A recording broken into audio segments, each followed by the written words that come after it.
Hey, I'm so Hey, what's up, guys? Welcome back to Wild Willie's Book Reviews. Today, I'm interviewing Tom Phillips, the author of this book, The Curious League of Detectives and Thieves, which I already reviewed on my channel and I absolutely loved it. So, is there anything that you want to tell us about yourself? I yeah, hi. I'm glad you liked it. Thanks for having me on the show, man. Yeah, thank you. Yeah, I actually I am a writer and television writer in Los Angeles, and this is my first novel, so uh I'm really excited that you liked it because that's high praise. Yeah, I can't wait to read your second book, which is, I hear, coming out pretty soon. Uh, So, in June of next year. Yeah. yeah, so I can't wait to read that. And what do you think was your kind of inspiration behind this book? I really love mysteries. So I've always been a mystery person.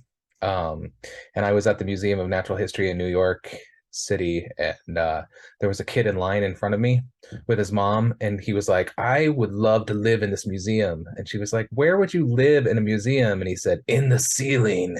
And I was like, "That's hilarious. That's got to be something." And I started writing an idea for a story that I originally thought would be like a screenplay, and then it turned out to be a novel. So yeah.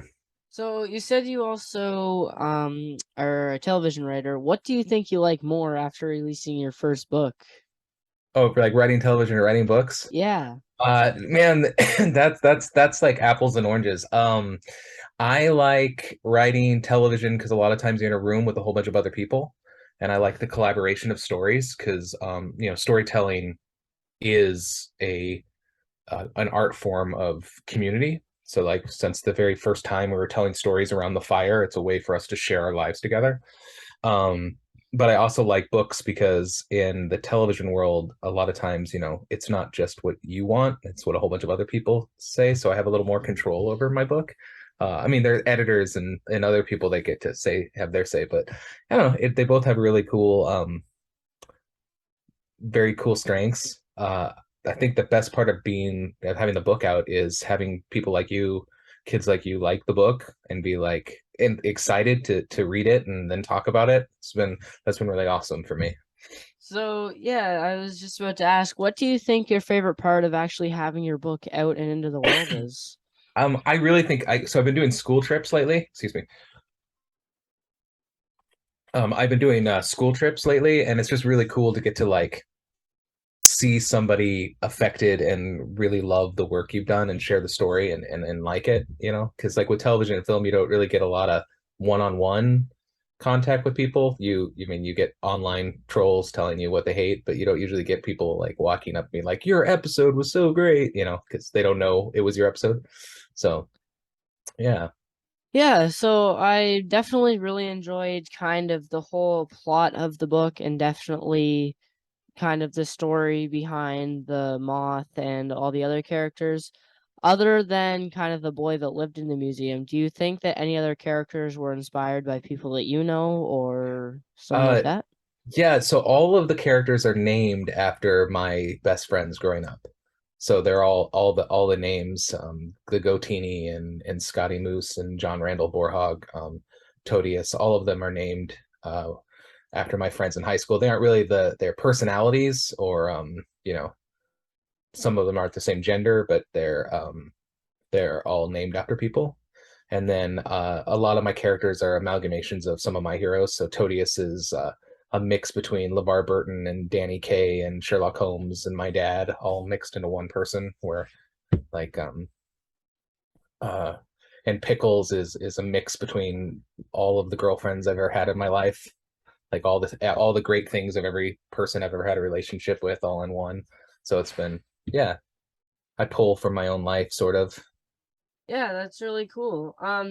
What do you think kind of like when you were in school, did you enjoy writing or did you think that you would never really do it? And then, yeah. No, actually, I hated to read in school because I'm dyslexic.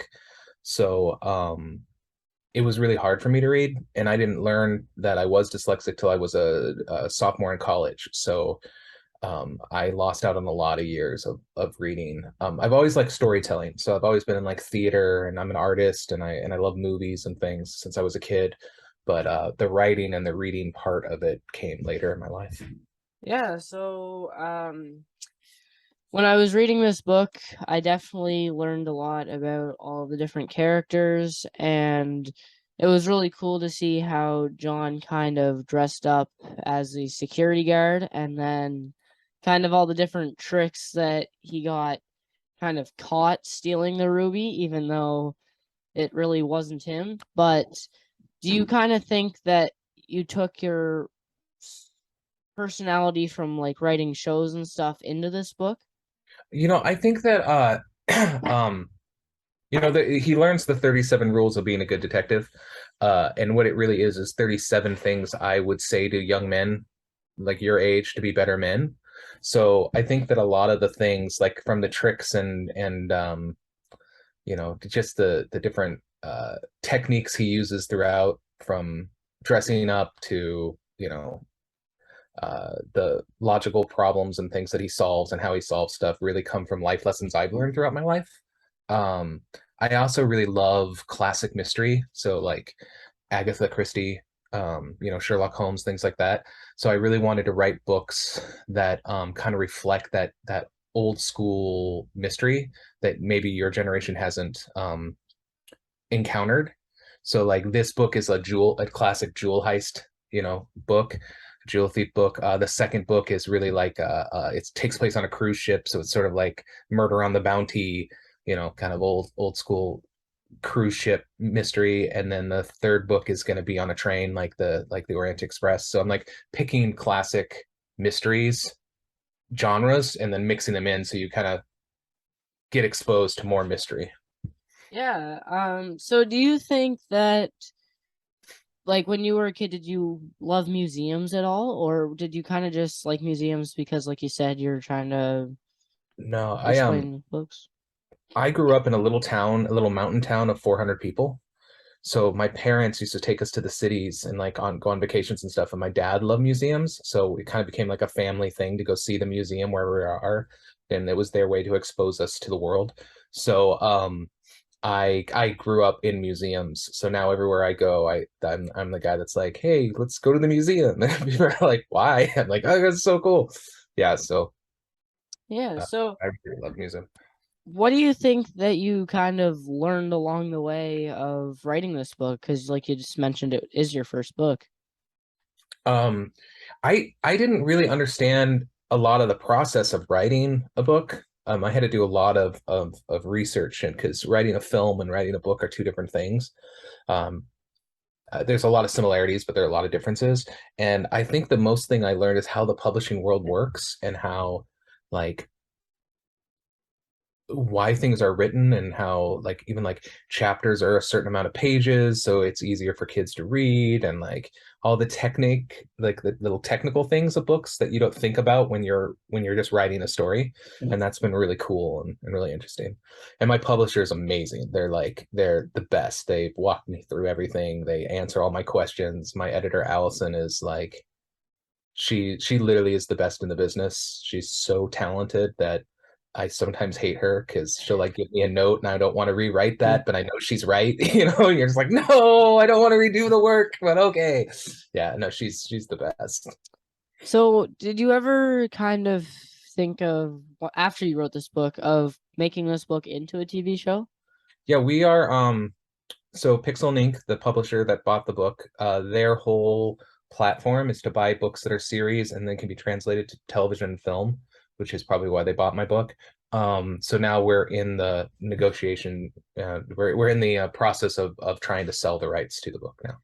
Yeah, that would be really cool to see a series, and I definitely hope it ends up becoming a series. And yeah, is there anything that you kind of want to mention to anybody that wants to become a writer and just, yeah. Yeah, don't give up. If I can do it, anybody can do it. The trick about writing is to read a lot and study your craft and just keep writing. And the first thing you write will always be bad.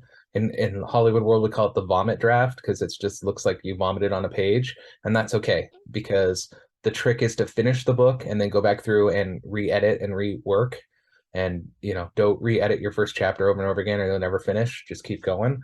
And that's the best advice I can give is just sit down and write. Even if it's terrible, it'll get better. Just like any craft, any skill, the more you do it, the better you'll get. So, yeah, thank you so much for your time, and it was wonderful to talk to you, and I can't wait to read your next book and many more to come.